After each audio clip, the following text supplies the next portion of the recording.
That's fine. Mm-hmm. Did you just twist the camera so that I could be in the shot? Yeah. That's the most romantic ththing. I don't know what to say about any of that outside of I approve of all. Do you like that microphone better, Collin? Yeah, it does a little bit better, I think. It's the high octane sex that got me. Yeah, let's talk to me about that. Well, if you want to go on the power of a fly and then you want to turn into goo, sky's the limit. Wow. Yeah. Okay. Do you have a vial of Billy Zane's blood in front of you right now? Yes. Sometimes I spit it around. When I got here, he was covered in it. Then Mike was covered in it. Yeah. So figure that one out. And then I shot lightning out of my penis and gave Paul a shower. Well, welcome back, everybody. We're Rabbit Troop Sucks, and a lot of things have happened to me and other people, and probably you'll want to call the police while we're recording this. I'm just really recording to stall time so the police come, because I'm being held captive. They don't know where you live. Well, that's a problem. That's totally a problem. Well, we're Rabbit Troop Sucks, and we're a podcast about obscure, forgotten about, and often overlooked films. And hey, guess what? I'm Paul. And next to me, my buddy Mike. Oh, hey, buddies. Next to Mike is Collin. Oh, hey, buddies. Oh, my goodness. And and next to Collin is Jeremy. Hey, Jeremy. Greetings and salutations. Hey, buddies. Just a bunch of buddies budding around. Today we're going to be looking at 1975 Rollerball. In a corporate controlled future, an ultraviolet sport known as rollerball represents the world, and one of its powerful athletes is out to defy those who want him out of the game. Starring James Caan. So there is a remake of this movie. It will probably be discussed a little bit as we go through this. But if anyone does remember, I never again asked this question to accuse people, but Collin, it was your suggestion for Rollerball in 1975. Before we go through it, why Rollerball in 1975? I think this was just another one of those movies where, when I was a young teenager, my dad recommended it to me, working from a movie store. And it was just one that I, at the time, kind of liked. And I still like it. Yeah. We got a lot to discuss with this. So we got this director who is the director of Moonstruck and Jesus Christ Superstar. Norman Jewison. Yeah, I don't really know this director, but that's kind of crazy that it's, Moonstruck, which is 87, Jesus Christ Superstar 73, Rollerball, again, this version is 75. This is written, I believe, short story, Rollerball, 2 words, by the author William Harrison. James Caan, again, is the lead in this, and we're going to have a couple cameos that people, I would assume, recognize along the way. But yeah, this movie is just bananas. So I was talking to Mike yesterday, and I told Mike I was hoping he would pay attention to one element of this movie, and I was like, I don't want to talk about it too much, and I don't want to spoil anything. But I realized about halfway through this movie, and this movie, for this movie, this will be one of my bigger critiques, even though I'm going to come away walking away saying I do like this movie. But one of the things I noticed, and once I noticed, it's like listening to a song and then you just like hear some kind of like note in the background and you're like, what is that note? A lot of times when people are talking to one another in this film, they are discussing the future as is, as if they have not lived through it for the last 25 plus years. So James Caan's character, Jonathan E., there are moments where people are like, well, we don't have war and no one's hungry. And, we haven't had war since blank amount of years. And since we didn't have that, but that'd be super weird and bizarre if someone was telling me that because I just lived through it. I'd be like someone would be saying, there was the pandemic of 2020. And I'd be like, okay. Like, bro, do you remember that? I'm like, yeah, it was 2020. Did anyone else notice this? Mike, did you pay attention to this at all after we discussed this? Yeah, because it's the thread that invalidates the entire plot of this movie. Right. Wasn't that the same critique for Demolition Man? Yeah, but Demolition Man is fun. This movie is set in 2018. Yeah. So it's only 43 years away from 1975. So yeah, most of the people, granted they were probably very young kids, but all the shit that they talk about, that the world has been through, they've been through it. Yeah, so it'd be just super weird to have these very detailed discussions about the things you just lived through. I mean, because it's not like someone talking to like a child. Like, when I was your age, like, this is what happened. It's just like, hey, Jeremy, let me tell you about the world. In 2020, there was a pandemic and a lot of people were working from home. And you'd be like, I know. But they're like, no, but you don't know. Well, like, there are scenes where James Caan is talking to his boss. He's like, something's fishy. Like, someone's out to get me. There's something going on. And his boss is like, yes, this is exactly what's happening. These are the world that we live in. This is the way things are. He's like, something's up. Yeah. While the entire reason that this is happening is being explained to him. So I'm like, usually at the end, and clearly I'll probably add some more as all of us will. What's our like final rationale for liking or disliking the film, etc. And what grade do we give it or whatever. But I'm gonna walk away with, I think, what do I want to say about it? I really like this movie, but I walk away and think this movie is somewhat incomplete because of that. Because there are a couple framing moments of the story that are being told to us. And also, I don't want to jump ahead, I don't find a real end to the movie, which is very bizarre. But I want to talk about there was There's also no plot to the movie, so it's fine that it didn't end. Well, Yeah. there's a plot. It's just not good. Good. Yeah. yeah, It doesn't make sense. Yeah, again, I'm gonna say, I know it's a diverse room. I like this movie overall, but clearly a lot of changes need to be made, and some of it's just gonna come from my perspective. Like 2020 plus, I'm looking at a 1975 film that was just written differently and more for the time. And I guess telling people. So I mean, let's look back at A New Hope. Doesn't like Star Wars like take place in like 2 days? Like if you really think about it, like Luke Skywalker's like, I just met this crazy guy I've met a couple other times. I'm totally going to be devout to the Force. Like, now that Blue Milk and Aunt and Uncle are dead, like, Yeah. Force time. Yeah, but if I can get a beer without going to the fridge, like, I'm all for the Force too. Like, if you like, that's what you should lead with. Like, but the Force will allow. Sure, but there's a lot of stuff like, we're going to go planet hopping. We got to do stuff. And Luke Skywalker's like, all right. Like, I'm totally in. And then isn't like the run on the Death Star probably like the next day? Like, no joke. Like, wouldn't it be like maybe 2 days later? Yeah, it wasn't that long. Yeah. So like within 3 days, Luke Skywalker has lived a lifetime. It was a big 3 days for him. Well, I will tell you this movie does, I feel, accurately time hop through some stuff. Yeah, like, because this movie is 18 years long. Mike, I like that you noted that you're like, a part of your dislike of this movie was all of the sports and how you felt there was like 3 full-length games played. The last game is literally like 3 minutes. That I don't think is true. It's so long. I want to make mention, like, one of the trivia pieces was that the actors and like extras and stunt performers enjoyed this rollerball thing so much that they actually played it between like setups and like takes and whatnot. That's kind of awesome. Yeah. It looks super fun. I really like all the cinematography during the game. Like, it's super well fun. shot. Yeah. Yeah, like I love the motorcycles, the motorcycle guys, and like clearly they built those motorcycles so that people wouldn't get fucked up on them because like they had chain guards and stuff. I don't know, like it was cool that they were really doing everything. And the set design on this movie was fantastic. Like, they really did a good job of like the cinematography and the set design and making things like look 70-ish futuristic. I really enjoyed that. I would live in that house forever. His 4 TV per room house. Yeah, I made note That's of that. multi-vision. Yeah, but it was all like brown leather and wood. Like, yes, give me that. He had the most comfortable couch I've ever seen. I also noted a lot of color coordinating as we go through this. Like, I can't remember. I think it was the hospital was like orange. And then like another place is all yellow, or maybe I have that backwards. Well, I think those are the colors of the corporations that run them. Oh, really? I think orange is the Energy Corporation color. yeah, there's a reference to it later on Interesting. that we can talk about. Because they all have like little orange accents on their on their suits. But then like New York, I don't remember what the corporation that ran New York was. Maybe it was like water, but they had like blue, and then Tokyo was yellow. I remember that, but I just remember there was like buildings that they were going to. So that would make more sense, like who actually owns those buildings and why are they there.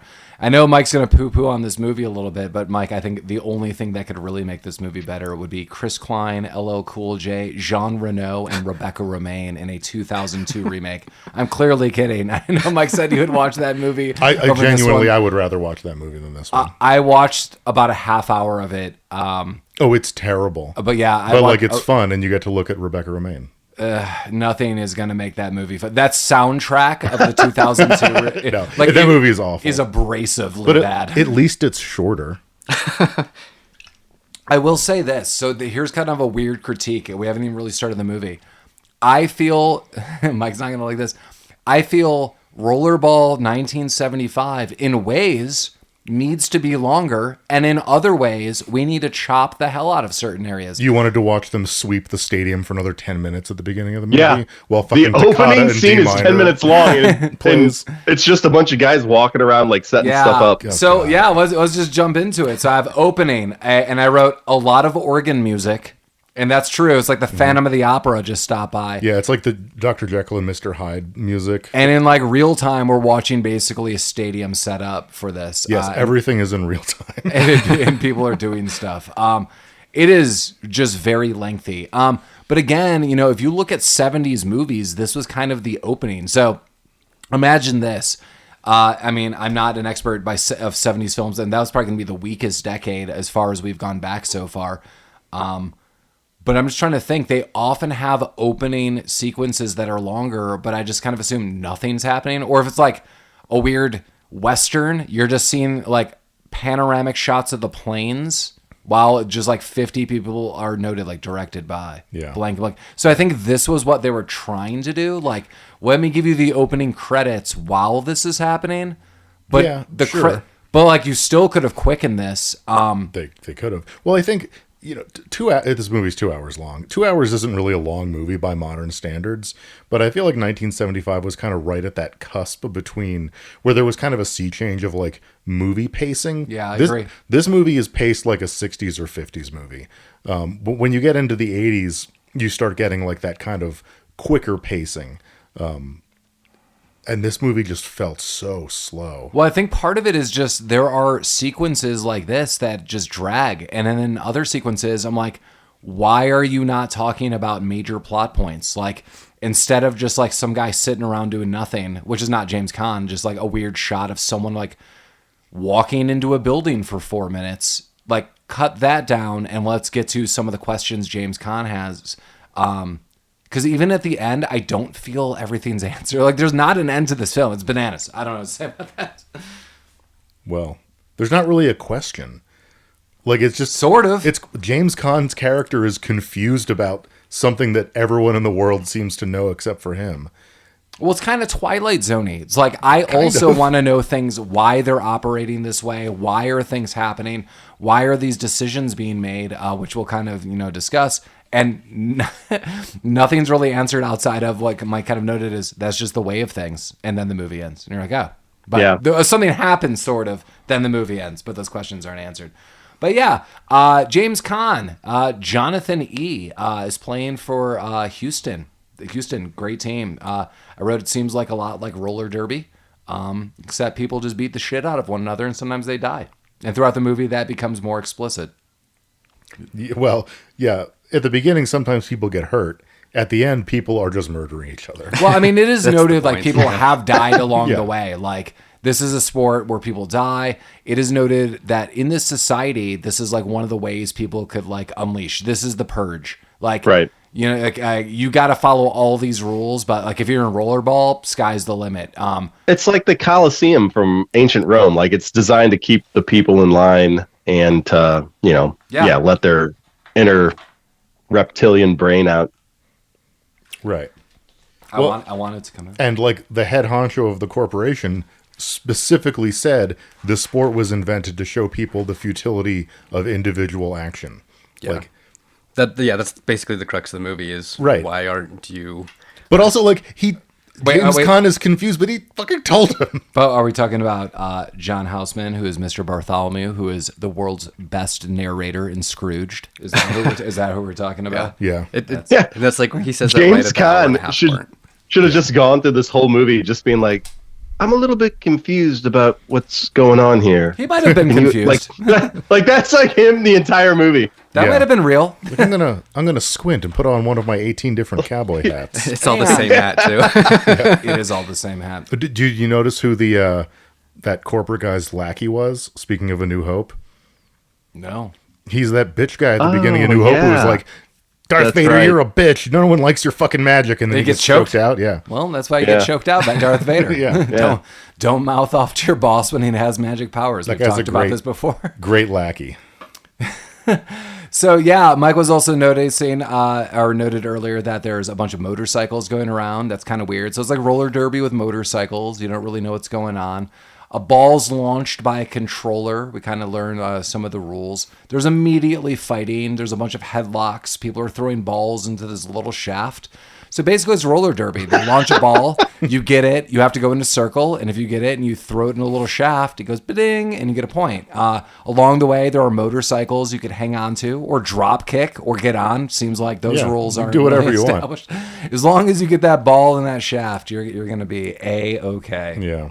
And James Caan's really good at it. He's the best. Yeah, he is. I think the craziest thing about this game is that both teams are in the same spot with nothing dividing them. That is correct. So at any time there should be like a riot in the middle of this arena, and there never is. No. And at the beginning of the film, we do see there are repercussions to fighting in theory. Throughout the movie, you will hear that like people have died, people have been seriously injured. And then right off the bat in this one, like someone gets caught pushing, and they're 3 minutes in the penalty box. And I note all of this because later all of these rules are just obsolete. It seems like a game that's been well established for years. At the end of this movie, these rules are gone. But yeah, no pushing. But punching in the face is cool. Absolutely. Because I mean, people are in headlocks, but another guy pushed another guy, penalty box. It's just weird. Yeah, don't push. It's just not polite. Yeah, other people are skating over other people. And, Yeah. and then some guy pushed someone in penalty box. Jonathan scores. It's now 2-1. They're playing. The crowd's going bananas. They win. I can't even remember who they were playing.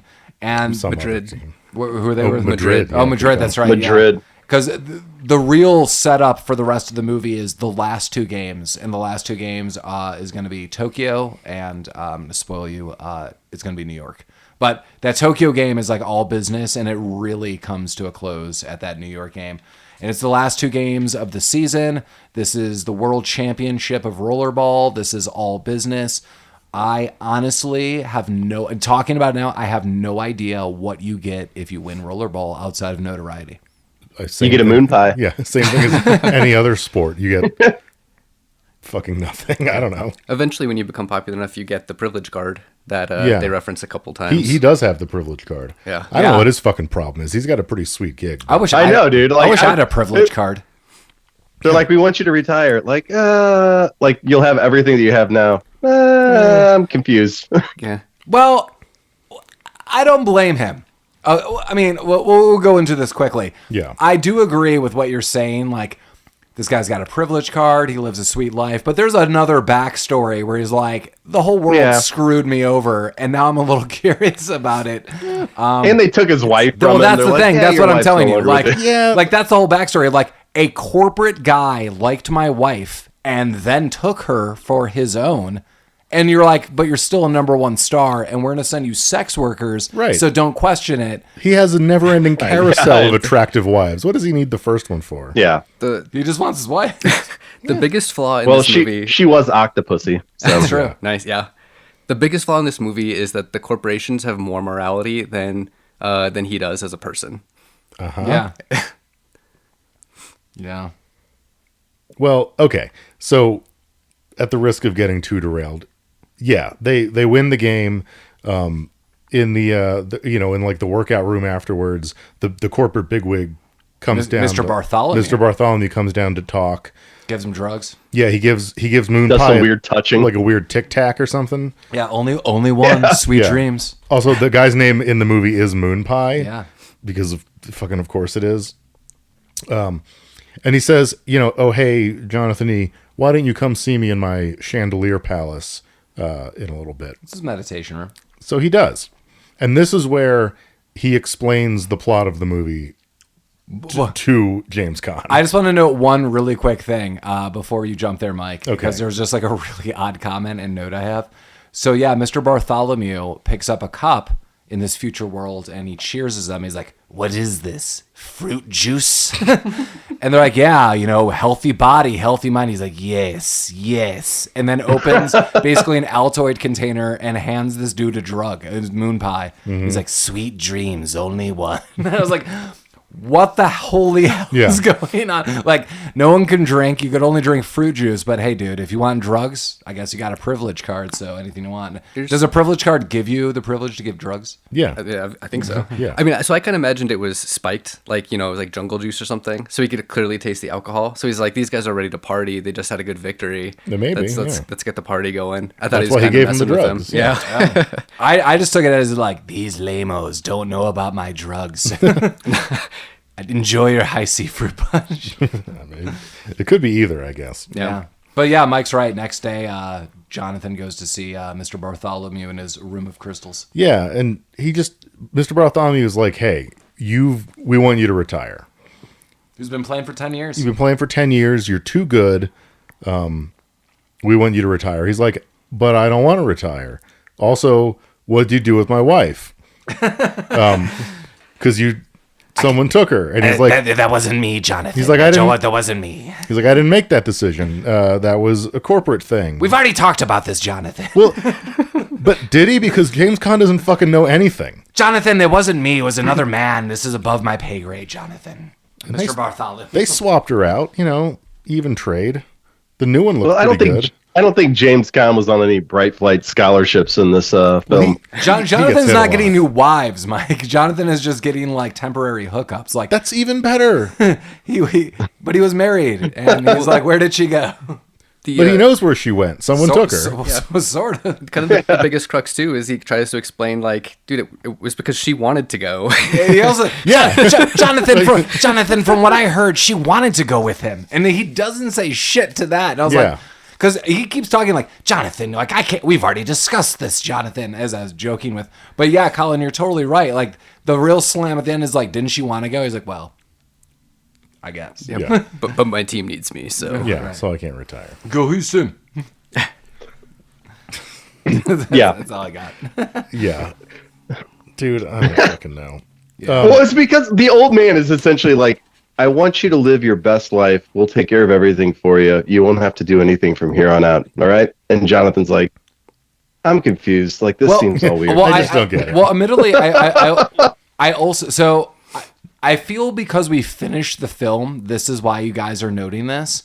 But when I was like watching this unfold, it's super weird, this conversation.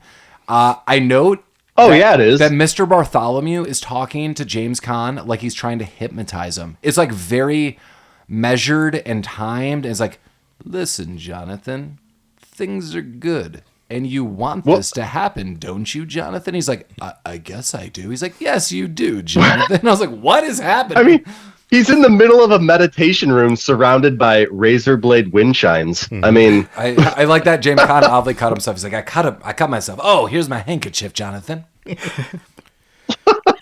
God damn it. Yeah. Yeah. So, yeah, again, like the whole time he's like, you will think about this. He's like, yeah, I'll totally think about it. He's like, I know you will, Jonathan. Yeah, it's super bizarre. Like, he got incepted. Yeah. So now he goes back to his ranch. And that was another thing. He's like, think about it at your ranch, Jonathan. I know you like going to your ranch and thinking mighty good. He's like, yeah, I'll go to my ranch. I'm like, what? So as he does, he goes to his ranch. One of his random women there is currently Mackie. Mackie's there. No, he fires Mackie. He doesn't like her, I guess. Yeah. She's short-lived. Mackie's no longer there very quickly. Well, she's probably still alive. Yeah, but she even says, like, what happened to Mackie as she walks out of the room, which was bizarre. Oh, yeah. So, yeah, she's gone. But, hey, his buddy Cletus is there. I have no idea how he knows him. He was his old coach. Is that what they say? Yeah. Thank God. Yeah, he's... Oh, wait, no, I knew that. That is a later note. That is a later note that I have. Because that's not noted for a little bit, right? No, it was noted right away. Oh, okay. Because he's like, you were the finest player ever coached. Is that when they're at a punching bag? Yeah. Okay. Because I think at first, like, you see him, and maybe that was my note, like, why is this guy even here? Okay, that makes sense. But yeah, apparently that guy just lives there now. So if you're like, He hangs I out a will, lot. I will be anyone's coach if I could just live in your cool ranch mansion. Yeah. You just have to wrestle James Caan every once and again. You just gotta hold a punching bag. Yeah. It seems like a reasonable exchange. To start, And it say- escalates. then they're tussling. Say you'll look into things, and then what's amazing is when you look into things, be like, I can't find anything, and you know how society works, and that's your answer. Right. And Yeah. James Caan doesn't understand. James Caan gets his answer so many times in this movie. Yeah, he's like, hey, Cletus, they want me to quit. And Cletus is like, oh, do they? Weird. I don't know anything about that. Because So- Cletus is like a corporate guy now. Yeah, so I've seen this movie. I want to make this clear, and I've seen the remake more recently. I haven't seen this movie at least in a couple decades, but I thought maybe there was gonna be like a twist because the big thing at the there's all of this is who's really in control of the government, who's really running the shots, and you're kind of under the illusion throughout the movie that maybe it's computers. But that's not really for certain. But they make it clear that there is someone above the computers themselves. I don't know who that is, and I don't know how this society is working. I don't blame James Caan. I just don't think James Caan would come to these thoughts. I think that's where I agree with Mike, that it doesn't make sense that this guy doesn't understand enough. I don't know. There is a really poorly fleshed out scene later that I think answers these questions, but since it's not really addressed outside of that scene, that's why we're left with these questions. But when we get there, I'll bring this back up. Please do. I also want to note that Mr. Bartholomew was the grandfather in Silver Spoons. I'd be remiss. Yes, he was. Yeah. I would have failed the Rabbit Troop listeners every which way if I didn't bring that up. So there you go. You got it. And what they're wanting to really have James Caan, Jonathan E. do is they want him to retire. So that was part of what we skipped over really quick. Mr. Bartholomew is like, listen, we're going to have a multi-vision special. And you're going to announce your retirement, and everyone's going to be really happy. And these are going to be your final games. You'll play these last two. You'll be a legend. You've done more than anyone else ever has. So just be happy with that. So he's not. I mean, this whole movie is Russell Crowe's Gladiator. Yeah, I don't. Essentially. Yeah, Jeremy, I don't disagree with you at all. Like really thinking about this thoroughly through, the idea that they start changing the rules of the game, that there's more than one person in charge, that there's basically like underhanded blackmailing. Yeah, this is Gladiator every which way, i.e. Gladiator is this film. Yeah, good call. Which, I mean, really just goes to prove that civilization doesn't learn from history. Yeah. And people just want people to beat the shit out of one another. Come Yes, on. Yeah, we do. it's a fun time. Yeah, come on, everybody. Why someone who is issued something called a privilege card can't catch a beat on what's happening? It's just bananas to me. Well, how much privilege do you get with that privilege card? A lot. He's got a fucking helicopter. Yeah. I mean, He doesn't get his wife back. If I were James Caan and they were like, we You want guys you are to really retire, hung up like, on this so, wife thing. like, I'm James yeah, Caan is hung like, up on I'm the done. wife thing. I would be hung up on my wife thing, Mike. People are just taking your wife away because a corporate exec is like, hey, that's cool. It sounds like she was maybe not super chill with the whole thing. I am guessing, based on all of this, is she was like, I agreed to go with because if I said no, they were going to kill us all, or at least me. I just don't feel you have a decision. So when someone's like, so you want to come with me? It's like, yeah, I totally want to come with. It's like, cool, because if you said no, I was going to put a bullet in your brain. Or other things, terrible things. Sure. Well, Terrible things. Well, Johnny E tells Cletus, hey man, like something's going on, and if you could look into this for me, that would be super cool. I really don't want to retire. I'm kind of open to it. And that's the kind of thing, like he's not super against retiring, but he's like, just tell me why you want me to retire, and then no one really has answers outside of that's the way. Now, here's another crazy event. I am not the sports guy on our movie podcast team, but why the hell are you having a recruiting day 2 games away from the world championship of this? And I don't mean like one guy. You're taking on like 5 new people. And yes, people might die and get injured, but like you have a massive recruiting day. You don't have like a sub roster or anything going on. Like, Also, why did they see the need to film this and show it to us? Because nothing that happens here is important. Yeah, you never see these other guys. Like, Yeah. like So- Tuffy.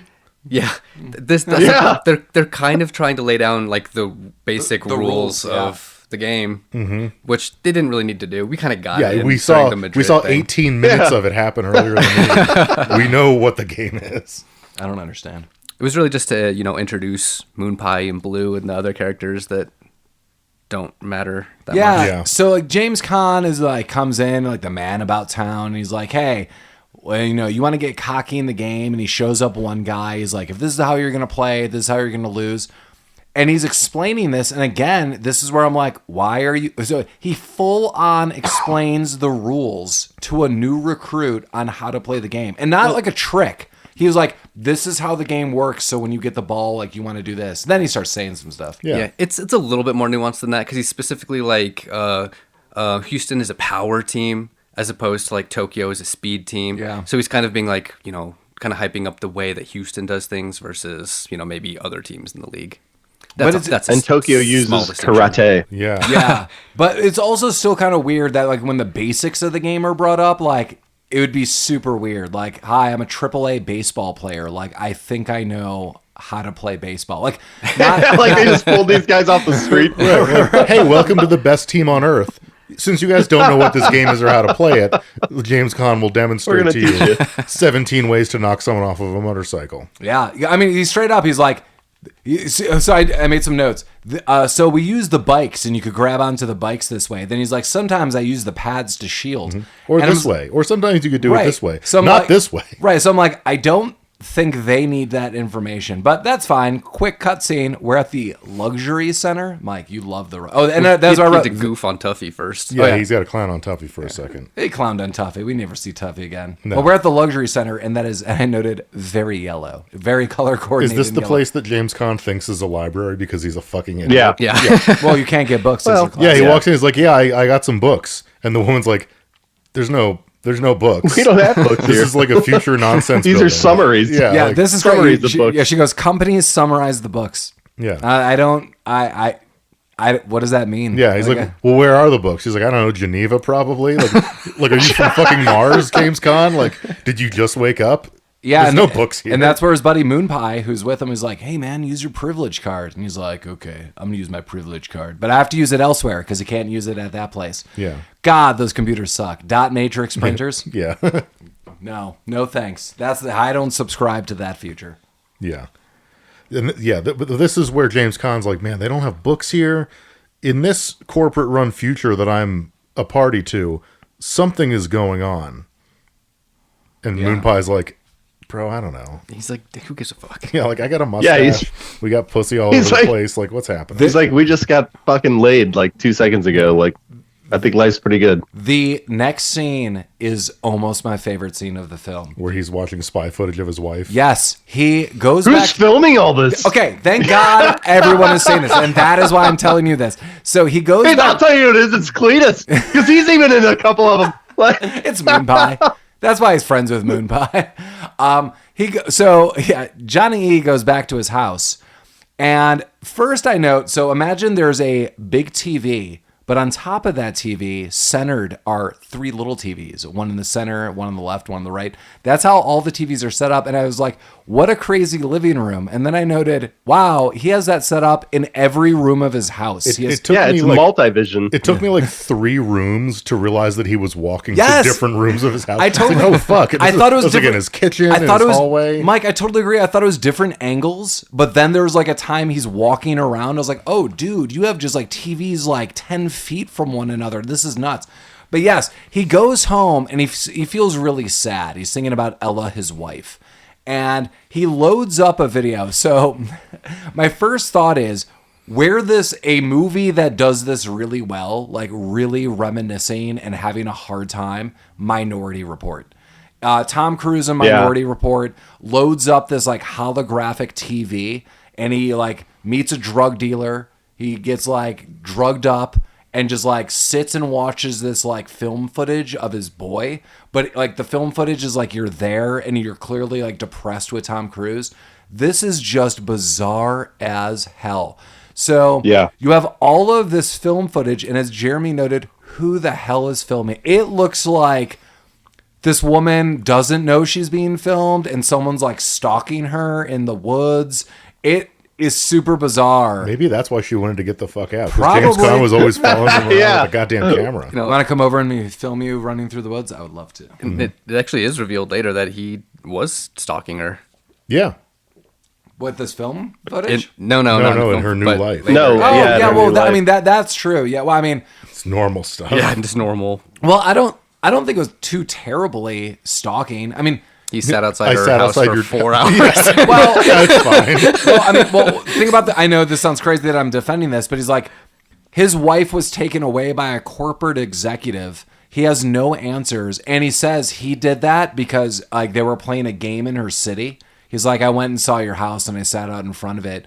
Probably sat out in front of it because that's as far as he could go, and then just like weeped mentally like the whole time. So I don't know if like stalking is the word I'd use outside of like he perpetually had a curious mental breakdown because of the society he lives in. But yeah, I mean, he does say like, I was literally in the city with your new house, so I just like went out in front. And my guess is like, it wasn't like 10 feet in front. He says like she lives in a mansion, so he's like on the street, probably like, I don't know, half a mile away from it, like in a gate and like a walkthrough, and he's probably like, she lives there. Yeah, he had to find out where she lived though, so I'm gonna stick with stalker. I'm gonna say he probably took one of those weird pills and then just sat at a bus stop and He just sat at any house and thought it was hers. just like passed out for a little bit. Yeah. Yeah. Oh, he also has a new corporate hooker. Daphne. Yeah. Yeah. Daphne. God, he is she hates a corporate Daphne hooker, every or which is way. she like an interviewer type person? She's because absolutely a corporate sex worker. Yeah. Like Okay. he makes it abundantly clear. He's like, I'm just one of your cases, and she's like, well, I like to work with my cases. She, in this world, like I was gonna try to justify what's happening. In the world that we're seeing, she is a very nice person. James Caan hates her so damn much. immediately, Yeah, like like- I fucking hate you. Like his hatred of this woman is really Yeah. unjustified. And immediate. Well, I mean, it's very clear they keep sending him these women, and he doesn't like them. He fires Mackie, but he wasn't rude like this. This woman's like, "Hi, I'm here to live in your house now, and we have sex." And again, this is like the world they live in. He's like, "Damn you and everything! I'm gonna treat you horribly." And she's like, "Okay, well, this is just my job." He's like, "Yeah, it's your job because you're an asshole." And she's like, "This is uncalled for." He's like, "Ah, you're uncalled for." They're really angry. Yeah. Yeah. Well, then they go to practice. Yeah. And new rule changes have been announced. So The boys are in a tizzy. yeah, here's a fun new rule change. There's just no more penalties. Yeah. You do whatever the fuck you want. I don't even know what to say about that. Like, well, Minimal substitutions, whatever the fuck that means. Yep. No penalties. yeah, and the last Yeah, what game, is minimal substitutions? Well, Because the next game is no substitutions. Yeah. So, yes, So and, they're and the next game is no time limit, I believe as well. Yeah. So the substitutions is like, so okay, a guy gets hurt, you bring him off the field, you put someone else on the field, Yeah. so you can keep a full team right, on. right. The ring. But then what's minimal Yeah, what is the- substitution? So I'm guessing like so twice. yeah, you can get like 2 guys on, something Yeah. like that. I feel So like they it's- should have specified. and they didn't need to. I guess. Yeah. Is that what you want? You want this movie to be longer so they can Yeah, explain I the wanna- limit of you heard it. substitutions? Good call, Colin. You heard it from Mike. If you want to write Mike outside of his sexy talk, and you want to write Mike more rules, elongated, he would love to hear them, and I would love to pass them Yeah, on. send Mike all your rules. I do love rules. Always feel free to write us at rabbittroopsuckspodcast@gmail.com. Specifically, try to get this to Mike, and if you want to put in the title, Rules for Mike. Naughty rules. Yeah, you can tell him all the naughty rules. Tell him the sporting events that's going to take place in the boudoir. Yeah. Well, you know what? When I'm in the boudoir, there is no time limit. Are there substitutions? Frequently. Yeah. Nagging out. Are there minimal substitutions? No. Okay. We maximize that. Any penalties? Yeah, but I can't talk about it on mic. Okay. I don't know what to say anymore. There is a little piece after the locker room talk about the penalties and limited substitutions where he goes out and speaks to the coach, and the coach just tells Jonathan that it doesn't really matter what he wants, and this was a huge mistake. Yeah, he's like, do what you're told. yeah, because he should have been saying, dude, all of your Rusty. teammates, Yeah, Rusty. yeah, everyone's gonna get hurt because you're dicking around, Yeah. and no one ever calls him out on that, and I think that's a big miss in this. I do agree. Well, I don't think that. I think if they would have explained it to him, he would have just been like, "I'm still confused. I don't know." I don't know what you're telling Listen, me. Jonathan, I would it's be not fine about with you, that. Jonathan. It's about money, Jonathan, and your ranch. Well, this is a weird, fun scene. So they cut to, they're trying to video edit Jonathan's, in theory, Yeah, retirement this footage. is bonkers. So he's just sitting there with Daphne talking almost nonsense. Yeah. And you just really see the hand of the video editor. He's like, here's a good scene, Jonathan. You like this scene? Oh, you're doing real good. It sounded like a robot. I know. I thought it was Yeah. a robot at first, but then You're you like, see a "What?" hand. Just like a controlled hand. Yeah. It was like, Jonathan, the fans would love you. Oh, did you see how you kicked that man's head in? Well, You're a good player, Jonathan. Mr.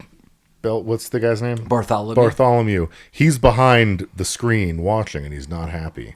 Well, because Jonathan is not taking this seriously. No, he's not. And Daphne's trying to lead him, like, oh, people love you. Like, Yeah. do you want to talk about that? Talk about this? He's like, no. No, just shut her up. He gives her one of those fucking Tic Yeah, he Tacs. gives her like he has his own like little stash. Yeah, of I was drugs. gonna say, He gives Daphne. everyone's got some Altoids of drugs. Like, what's going on? Yeah, this was And it like affects Daphne immediately. She's like takes. She's like, Yeah. oh god. Yeah, I was gonna. That was one of my notes. These drugs totally suck. That if you take one of these drugs, within 5 minutes you're incoherent and about to pass out. Like, That sounds kind of great, actually. if I'm going to bed, but like not in a party situation, this seems awful. well, that was the whole point. She Like, got Cosby'd. so, Yeah. yeah, she They're- asks for a drug, like they're one of the date rape uppers. drugs, Yeah. yeah. And he probably knows at this point that she has some kind of drug thing because everyone does. Right. So he, you used his privilege card or whatever, got one drug to kind of mess her up a little bit so he could get her out. And so that he could leave too. Well, she asks him what it was, and he's like, it was an aphrodisiac. Yeah, but later, and we're about to go to it, there's a party, and they're all doing these too. So it's like this big party drug that everyone's like, I just like to lay on a couch and watch footage. I don't think it has to be the same drug. He could have given her a different drug. That's true. But the whole point is basically to drag her out. For whatever, Colin, I totally agree. Whatever the impression is, I was under, they just were all taking the exact same drugs. I just felt like in this weird, bland society, it's just like, here's drug A. Sure. After all the video editing, then they go to some weird gym. That's where they tell them, they're like, listen, we're going to play Tokyo, and they use a mixture of karate and hapkido techniques. And they have death blows. And now there's no penalties. And that coach, or that, like, I don't know, side coach, is really trying to highlight this. And the whole team, instead of listening, just rallies together and like, we're number one, or whatever the hell they say. Yeah, Moonpie interrupts. He's like, yeah, they're just little guys. We'll just punch them. We're strong Houston guys. Right. And they're just totally in on that. Yeah. No one takes the consultant seriously at all. Yeah. Yeah, and the consultant, you just like, it pans into his eyes of seriousness, and that's the last time we see that guy. And I was like, okay. But then we're at a swanky party. Yeah. This is the party Mike wanted to go to. I would go to this party. It looked great. There's drugs and hookers. Mackie was there. Mackie was there. Yeah. There's an atom gun. Oh, yeah. Yeah, I have questions about the way too long scene where a bunch of drunk people shoot at trees. Yeah, what's the problem? God, nothing. That would have been a better movie, I think. Just them, destroying trees. Yeah. There was some of the conversations through the party were super confusing. They introduced a bunch of names that it was undecided, if we should know or not, like the crocodile and Evans, and it's like, what's going on? But yeah, Yeah. There's entirely one of those scenes that just dragged on way Yeah. too long.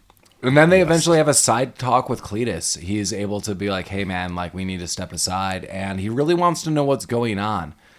And basically, Cletus is like, listen, no one wants to talk about any of this. You know how this goes. But I will tell you this. They're afraid of you. And he's like, all right, so why are they afraid of me? He's like, no one wants to talk about what did I just tell you? No one wants to talk about it. And this is where I know, this is where the party was winding down, but everyone's taking these weird drug pills. That's why I think they're all the same, because everyone's now just like laying on the floor watching TV, doing weird stuff. I'm like, these pills suck. I kind of thought that this was like the morning after. Like they played the special, they were partying all night long, and then everyone hung out all night, and they woke up the next day. Oh, I was taking it that this was like now like 2 a.m. Like this is like No, because it's like light outside when they start firing that little atom gun thing. Yeah, I guess. I don't know what's going on. So No one It's a does. sweet party. Yeah, it was a really good to party. highlight this, a bunch of well-to-do guests go outside and start blowing up trees. Yeah. They're given a pistol, but it shoots ray guns or rays out of it. It's a ray gun apparently. It just shoots ray guns. Everybody gets a gun. Hey, Mike and I play Borderlands. There's a gun that shoots guns. Don't think that it's not possible. That's true. Anything's I possible. love that game. Anything's possible if you believe. But yeah, a bunch of people are blowing up trees, so that's a fun time. But the next day, we get Mr. Bartholomew again. And he is trying to talk to Jonathan E. yet again. And he's a little blatant about it now. And I actually just feel I understand the story with this one line. Not the motivation of the story, but it comes down to this. Jonathan E. is like, why are people trying to make me retire? What's the background? Who are they? Now, who are they is a big question that we're never going to get fully answered.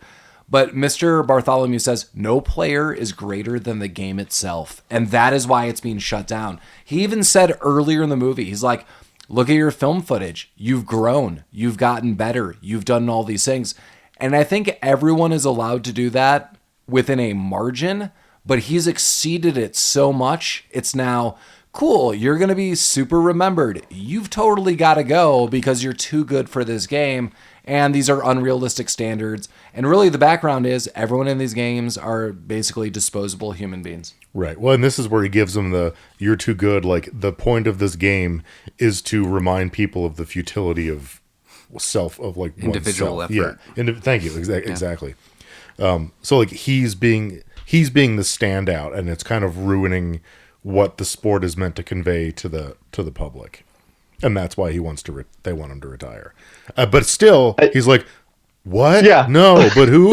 Who does? He's like, what about my I'm wife? still really confused, man. I don't know. I don't think I should be doing these things. Like it's so annoying. Like you're like, how can you not get what they're trying to tell you? But this is the whole point where he was willing to consider it. Well, he wanted He's concessions. like, give me concessions. Yeah. And basically being to see Ella again. Yeah. And the dude's like, God damn it, we've already talked about this. There's no concessions. It's not No. happening. Yeah, even though it does happen. And I don't fully know why. Like, I don't know why he gave in the greater scheme of things. But yeah, Mr. B has got another quote, which is really fun. He's like, why argue about decisions you're not powerful enough to make? So it seems like Mr. Bartholomew, although is like super high up, he still isn't like the main person in charge, because he kind of alludes that he's following orders himself, that as a collective, or his job is to follow these orders and then to give them to other people. And Well, we do see the collective later on. yeah, that's that's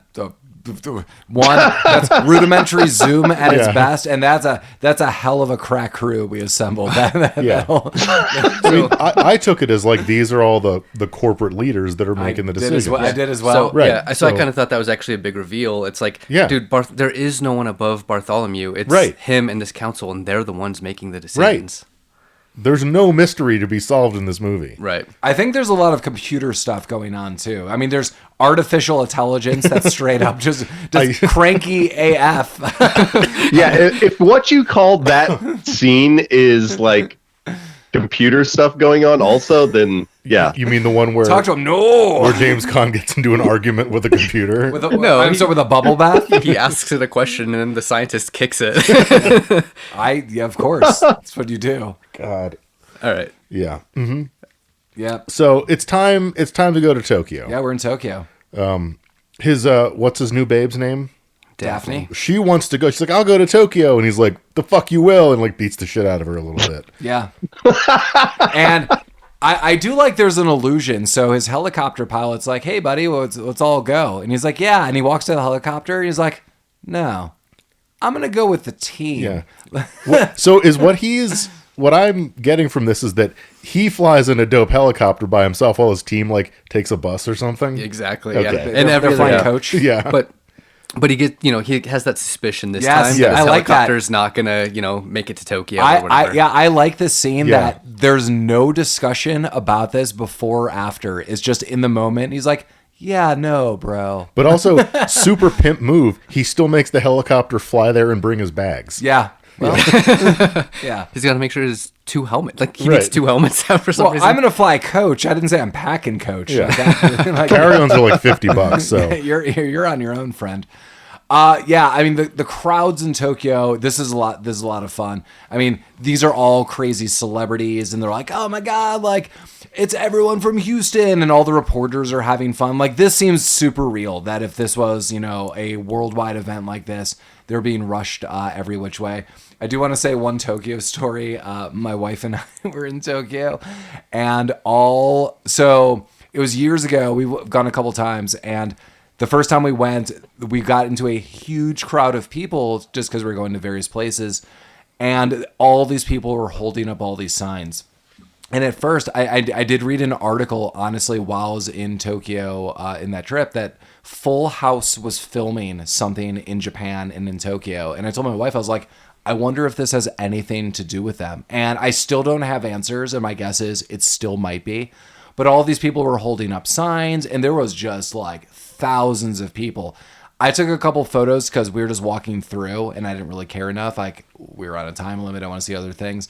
But one of our friends lives in Japan, and I showed him all the pictures. I was like, can you make any sense of this? Like all these people were holding these signs. I said maybe it was Full House. He's like, yeah. The translation of all of those signs that they're holding are, please don't take photos. I was like, oh, I have many of them, so I still don't know the answer. But that's what it kind of reminded me of, like just massive amounts of people. And everyone seems to be in a good mood. Like there's no, you're going to lose, you're in our country. It's, oh my God, you're celebrities. We all love you, Jonathan E. And everyone's like, yeah. And then they get some massages, as you do. That was a weird scene. This is 2 of my favorite quotes. Where he's just like, yeah, I've been touched all my life. And then as it's closing out the scene 20 minutes later or whatever, he's like, finding out things, that's the thing. I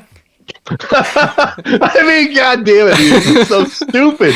What? God, yeah. There is a huge foreshadowing of problems going to Moonpie. There's like lots of zoom-ins to his face. There's these like weird, like, we could never lose, right, Moonpie? Right. Like, just the air is 5 inches thick with all this. And somewhere in this, I noted that I think it was one of the reporters that the quote was, this promises to be a punishing game for both teams. Yeah. That's especially for Moonpie. Yeah, that's often how I note how Lamar and I like to play video games to Mike. We like the most punishing video games, and Mike does not.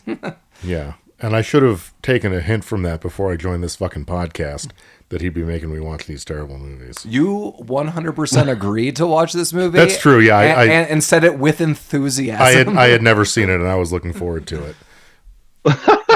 Take that. My enthusiasm is dead. Now you just want to watch the sequel, which I cannot recommend to anyone at all. No, you should never watch the sequel. But is it like a remake or is it a direct sequel? No, it's a remake. Sorry. It's a remake. Yeah, I shouldn't have said sequel. It's a straight up remake. Although, if you're given the choice to watch one or the other, watch the remake. I would not. No. Yeah, no. I would You're going to argue with me because you guys suck, but both these movies are terrible, but the other one's shorter. Do you remember how the new, since we're on this, Yeah. do you remember how the new one ends? I remember nothing about the new one. So it's basically the same ending, except for, I think, for some reason, he jumps into the room where the directors are and blasts him with a shotgun. Sick. Yeah. Way better ending than what's in the Yeah, movie. exactly. Like, thank you. That's a pretty dope ending. Yeah. That's how you do it. Yeah. That's how you do it. yeah. So there's a lot of fighting. Multivision. Like, not to go step by step at the game. Yeah, it's a more violent game than what we've seen before. Tokyo also immediately scores, which sets like a different precedent because you just think like Houston's unstoppable. They also have a dope like battle strut that they do. Yeah, I took a couple of photos of that. They're going into it's like Colin's doing it in the rooms like Tokyo, it's like victory. It's like punch retract. Like they're gonna punch you. I mean, they have those karate techniques, and it's kind of being shown. Well, that was literally the only time that the karate was used throughout the entire. You just got to show them that you know how to do it. Did anyone think that the guys with glasses were not that intimidating? I didn't think anyone on the team. Yeah, was how very are these intimidating. guys? We're just like fucking like Bunch regular of fucking nerds. fucking glasses. Yeah. Well, up until this point, you could have had a drinking game of how many times Moonpie mentioned that they were just a bunch of short little guys. Yeah. 3. It was only 3? Yeah. It seemed more. Well, But he gets his comeuppance. and they cut up Johnny E a little bit. Johnny E's all cut up, so he has to like be pulled off to the side, and he's like, I don't like this. And then immediately they team up 3 on Moonpie. And remember, there's no penalties, and they just beat the crap out of him. They don't just beat the crap out of him. They hold him down, take his helmet off, and fucking punch out the back of his head. Yes. Well, Yeah, that's the fatality. Yeah. Like at first they're just all like literally just like kicking him in the ribs and beating him. And then it seems like the helmet just like so happens to come off, which is very bizarre. I'm like, what kind of helmets are you using? But yeah, Mike's totally right. They just like death blow him, as they noted, at the back of the head, and he's done. Yeah. So there's only one other named character on the team. His name is Blue, and he's a motorcycle rider.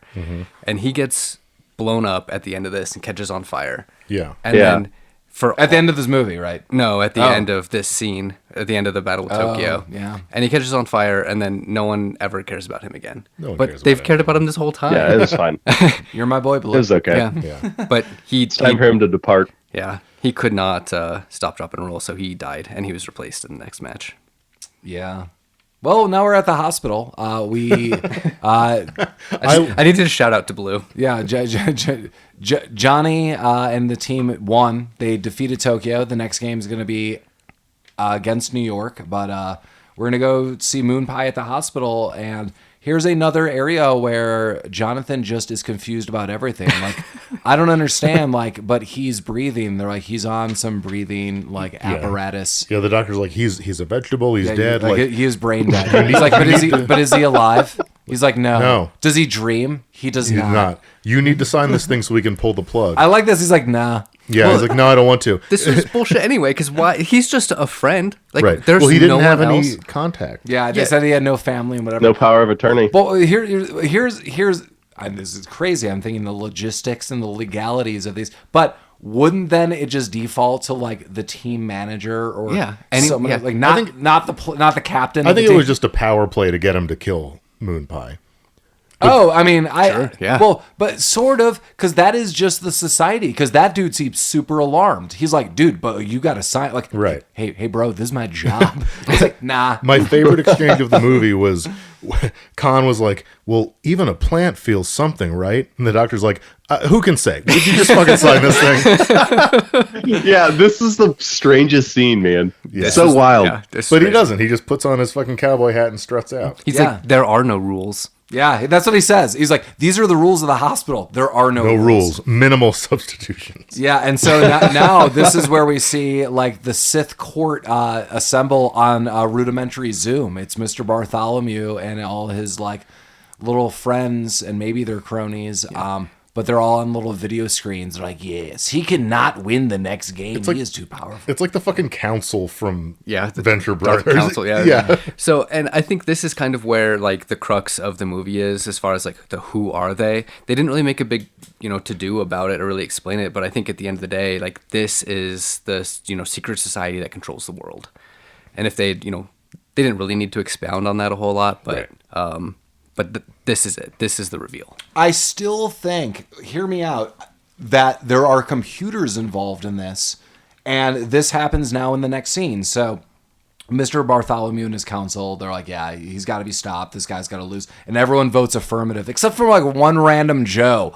And Mr. Bartholomew really gives him the stink eye on that one. And the guy does affirmative. And he's like, yes, most good. Affirmative. Also, they all had colors on the top of their TVs, which Really? alludes back. Yeah, this alludes back to the colors of the different corporations. I now understand the greater secret rules of Monopoly, what you're telling me. Who really owns those railroads? So he goes to Geneva. Yeah, so it's a computer center. Who keeps letting him into these places? Well, he's got the privilege card. He could go wherever got the he wants. privilege card. Can they like restrict that a little bit? The clerk told him to go to Geneva, so he just went to Geneva. Yeah. Yeah. And so the lab tech is there with Zero, the all-knowing computer. Yeah. And this is why I'm like, yes, I agree with you. There's this secret group, but a lot of the things were like, well, the corporation summarized the computers. And then so I know this is like a weird conspiracy theory, but it's like, well, it's this company. That's the companies are summarizing it. But then they're like, well, we don't really have some of the stuff. And these computers keep messing up. And you guys can make the argument that it's the corporations that they're putting a stop to it and whatever, until we actually meet the computer. And then all of this goes out the window for me because I think this computer is part of it. Because it's like, hey, this is Jonathan E. He's the best rollerballer out there. And he's like, hello. Yeah. It's like, do you want help? No. Who makes the decisions? No. The computer just lost to the 13th century. Well, I heard it is they lost the specific computer that had the 13th century on it. Yeah, what is happening? So I think what it is so they have all of these different like data banks around this facility, and Zero uses liquid to push pushes liquid into these computers to draw. Is it like a goo? It's kind of like a goo. Okay, take out your drinks. It's good. It's a bubbly goo. And that's kind of how they described it. This whole scene had this had my favorite scene of the whole movie, and it's where the doctor sits on the stairs. And I mean, so this movie has no comedy. There is zero comedic things going on anywhere in this movie. The computer guy with the intent of being comedic. This whole scene except for this scene right here and the computer guy kicking the computer, which just came out of left field, and I laughed. It was the only time I laughed while I was watching this movie. Yeah. But I have a step-by-step of the scene, which is just insane. So Zero, this computer, starts spouting off all this crazy information. So in one end, Zero, this computer, knows way too much. And on the opposite end, kind of knows nothing at all. It's very ambiguous. Jonathan's getting a little frustrated, and he's like, I want to know all about the corporate wars. And I was like, oh my God, are these allusions to the franchise wars that we saw in Demolition Man? Yes. I was like, damn right they are. So he's like, I want to know about all these corporate wars. And they're like, yeah, there's not really much on them. And he's like, I want to know all the information on that. And who makes the decisions? How are decisions made? Yeah, it's like, no. And Zero's like, no, corporate makes these decisions, and that's it.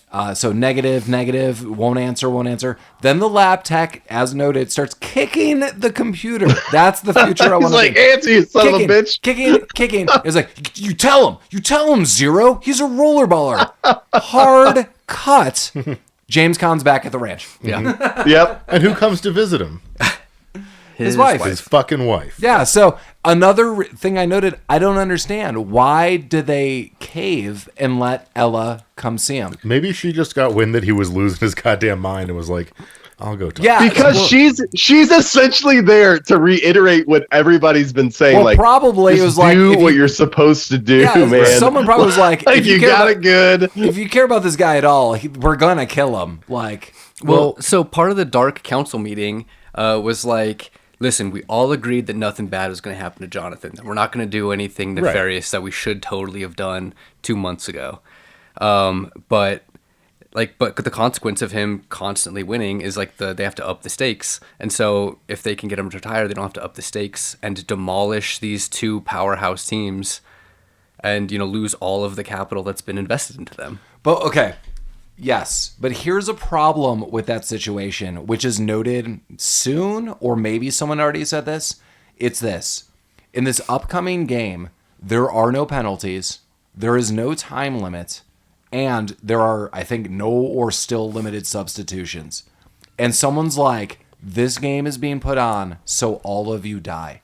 Yeah. So my thought is... Yeah, exactly. Why is Ella now involved, the ex-wife? Why is Ella a part of any of this if that's the ultimate outcome? Maybe she's just concerned, like, if you don't retire, literally everyone's going to die. Well, I would have to assume that she would need, like, many privilege cards to make this happen, because he's like, I want to see my ex-wife, and they're like, nah. So I understood that was kind of like, she was telling him, like, this is what's going to happen if you don't retire. But then they sleep together, so it's not just like a friendly visit. It's like, well, sure, hey. But it's like so when they did the Tokyo thing, they were like, the rules are changed and that's how it is. But I think when Ella came to visit him, she told him that that's what the rules were going to be, but they hadn't necessarily been announced yet. Mm-hmm. But since he failed to retire, they changed the rules to the no time limit, no penalties, no substitutions. Why is anyone cool with him like hanging out with her now though? Like I just don't really get. So they're giving the concession for him to retire, even though so they gave him the concession for her to retire, and he should have retired, but he still didn't.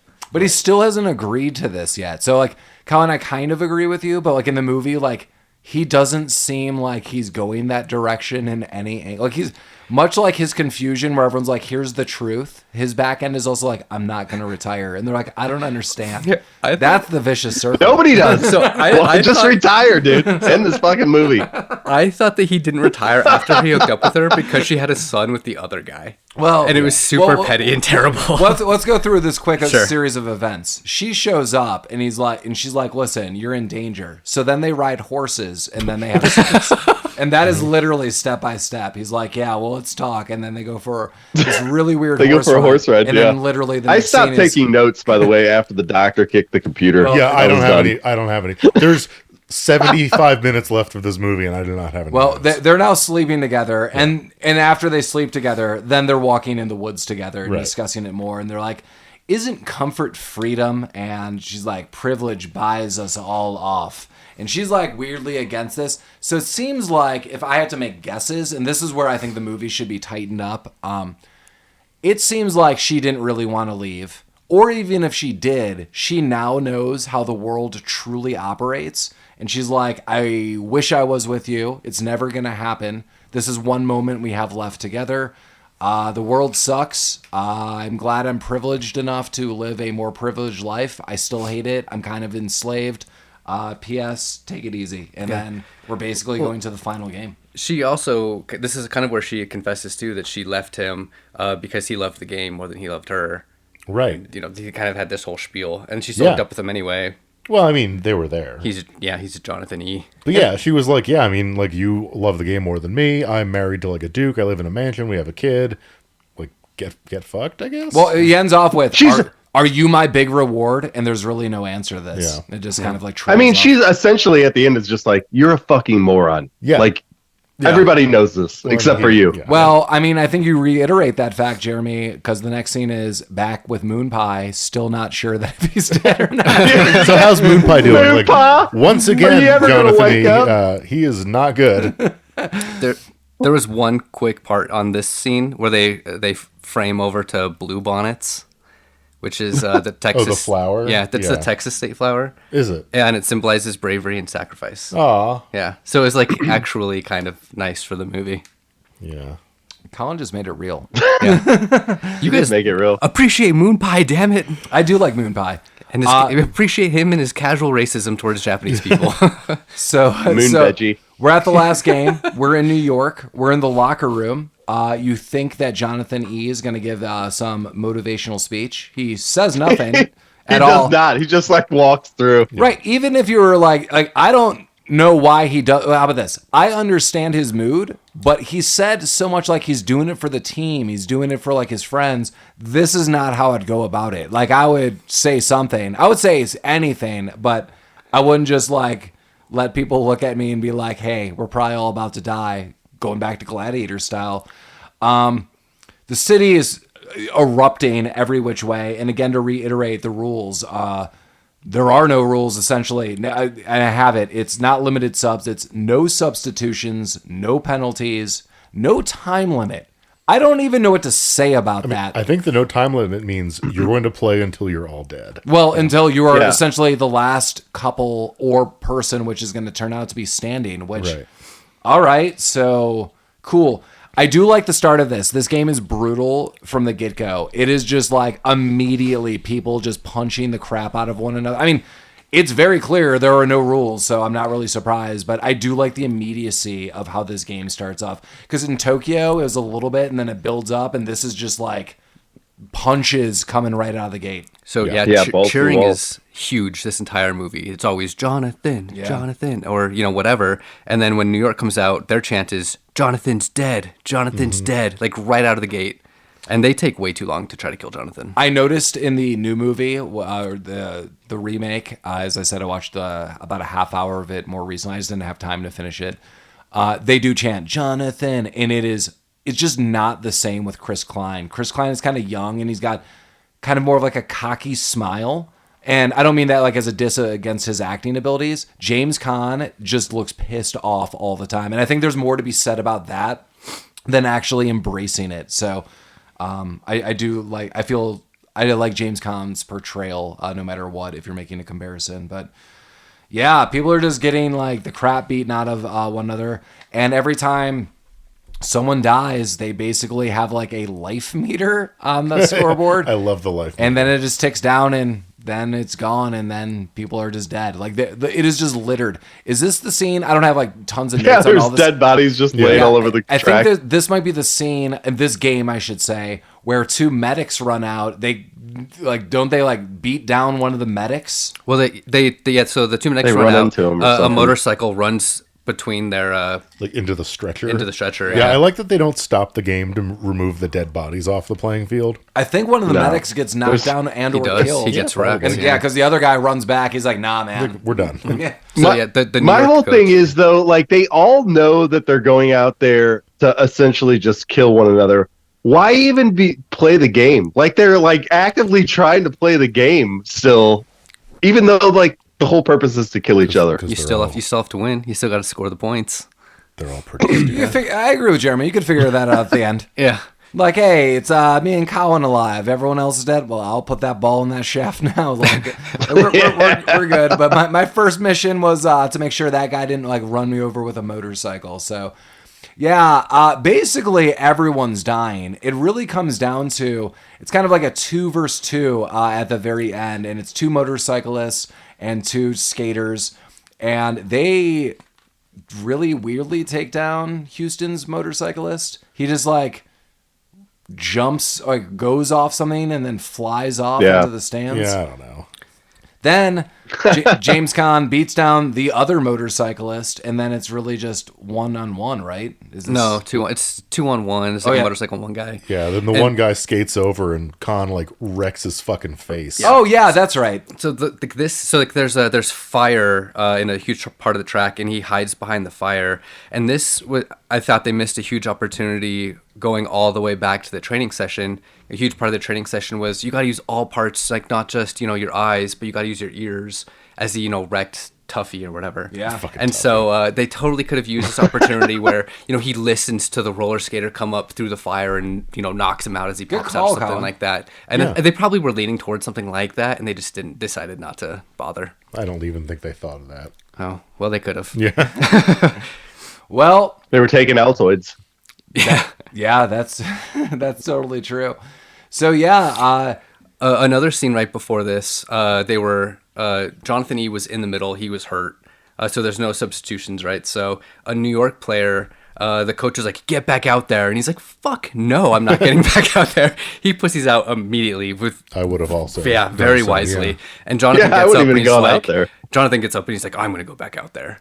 So he really is committing to we're just going to murder everyone thing. yeah, and I couldn't remember because I knew it was 2 versus 1 at the end, but it comes down to it's Jonathan versus the dude on the motorcycle. That's the last one. Yep. Yeah. And he takes him down, and then he he beats him, I think, with a steel ball, and then puts that ball in the shaft, and Yeah. Jonathan scores. The crowd goes insane, as we noted again. Jonathan, freeze frame, organ music. This movie's done. Boom. Drop the mic. So That's it. I feel like I could talk about this ending scene all night long because the whole thing, one of the most annoying things about this movie is the constant chanting. But then there's the silence at the end of this movie is kind of deafening. Yeah. So when he slams that ball in there, it's like the clang heard around the world. And it's like, I think it's super cool. I am okay overall with elements of this end. But the problem I have is they're just going to kill him. I just feel like For sure the next day's game. you are... Yeah. Who would most likely help you? Your teammates. They're all dead. Everyone you know is pretty much dead. You are going to wake up. Colin, you're totally right. They're going to interview him. You're the last man standing. You're the greatest. Maybe he's now going to retire. Who knows? Regardless, they're totally going to kill him. He's going to wake up dead. Yeah, it's clearly noted. You cannot become greater than the game itself. He just did this. No one is ever going to top this whatsoever. It's going to give too much hope to humanity overall. That's my weird problem because it just doesn't end. I'm just like, wow, that is, you did one thing, but you opened like a whole can of worms by doing this. The end. I'm like, whoa, what happened? And I have to assume maybe they thought there's going to be a sequel or we're going to do something else. They did not. Yeah. Like if the world was so good and there was like no poverty, no sickness, all the things they were mentioning earlier, then why does it matter if like, one man is better than the game? Right. So obviously there's like a bunch Rules. of world building The rules. issues. I've already told you, Jonathan, I can't do it. Jonathan, you want too much from me. Well, we want too much from you too, listeners. So if you want to reach out to us before we give you our final views, hit us up at rabbittroopsuckspodcast@gmail.com. Go to our website proper, Rabbit Troop Sucks. There should be some Christmas fun shirts by the time you're hearing this. Go check out some merchandise. Is someone still going to buy that shower curtain? Lamar, are you going to buy that shower curtain? Talk to us, Lamar. Talk to us on air next time you're on. There's only one shower curtain. Like once it's bought, it's gone. Hit us up on Instagram. Hit us up on Facebook. If there's something you would like us to review, just let us know. That's the shirt. Yeah. Are you a local band that wants us to play your music? I'll totally do that. So let us know. But yeah, we're gearing up to Christmas, and our next episode will be Thanksgiving oriented. So we'll take a little turn, and we'll announce that at the end. But yeah, what did everyone think of Rollerball? I guess you want to go first? I'll go first, since I guess I recommended it. I totally agree. Every time I watch this movie, and I've seen it a handful of times, I get really bored in the middle of it. But the ending scene brings me right back in, and it brings back all of that love. Okay. Just the unnecessary violence. He comes out victorious, just like you need him to. And it's just good, senseless violence and fun. Although this movie was noted as long, my only qualms with it, outside of this kind of like incomplete story here and there, just some of the dead air. I mean, Mike did note that this is a lengthier film, and I don't mind lengthy films, but some of the conversations that are happening with people, as I noted, like don't really need to be explained. Everything to do when they're playing rollerball, I have a lot of fun. Even though, Mike, you said you didn't like the lengthiness of it. I think when they're playing rollerball, especially in Tokyo and then into New York, those are like a lot of fun scenes. I like that this is a mystery in some parts, and that's kind of my problem. I love mysteries, and that the fact that I guess it's overall solved, but doesn't really have like a concluding factor once that's now known. I guess once it gets through James Caan's thick skull, how this society is working, I wish a little more took place. But I had a lot of fun. I would totally watch this movie again. But I agree, Collin, that halfway through is where you get a lot of those conversations. I'm like, let's ditch the conversations. Let's get another game going. Have more practices. But yeah, I overall liked it. It's fun. Jeremy? So, my summary of this movie is that James Caan played a caveman that was living in a civilized communist society and really just didn't really understand how to navigate that society. I'm just a caveman. I don't know about your modern laws and jurisprudence. Yeah, I just don't get it. I love the cinematography. I love the set designs. I think they had a great budget on this movie, but the writing was fucking terrible. And I couldn't get into it.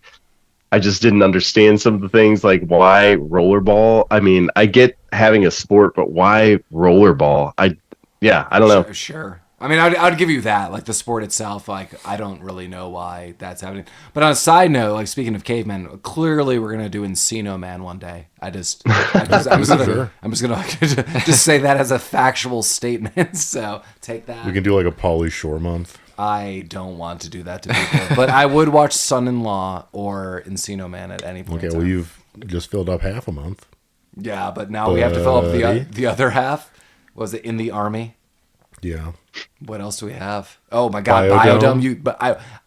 Biodome. I'm never watching for this podcast or ever again in my life.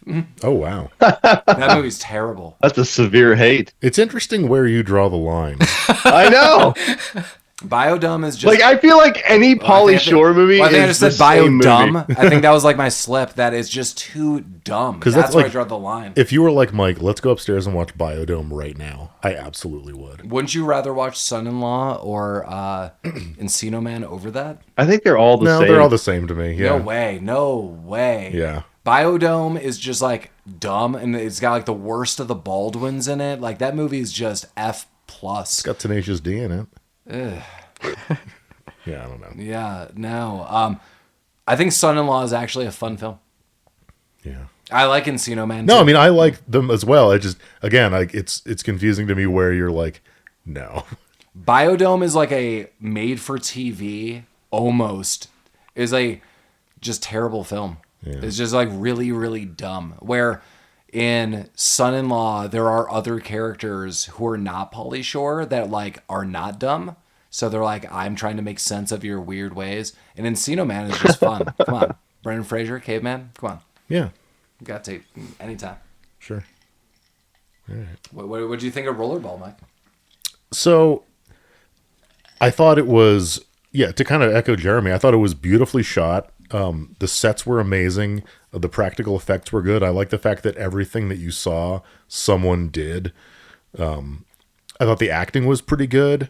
From a technical perspective, I can't really fault it. The story was bonkers dumb.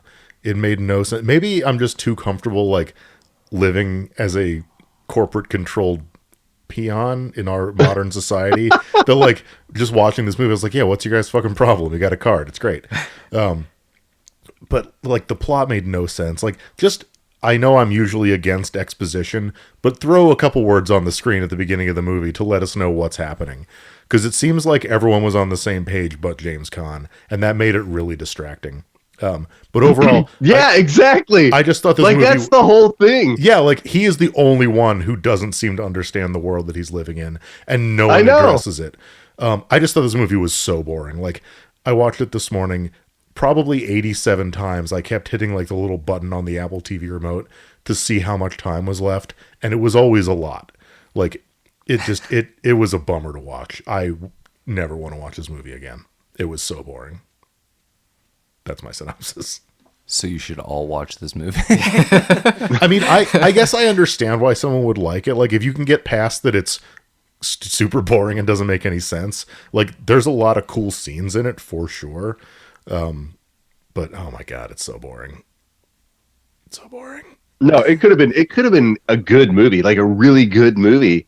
I just, like, I don't get the direction they took with James Caan and, like, why he did the things he did. And, well, like it would have been an easy fix too, because there's a million movies like this. Like if Rollerball was Death Race and these were all prisoners or gladiators or something, boom, all your problems are solved.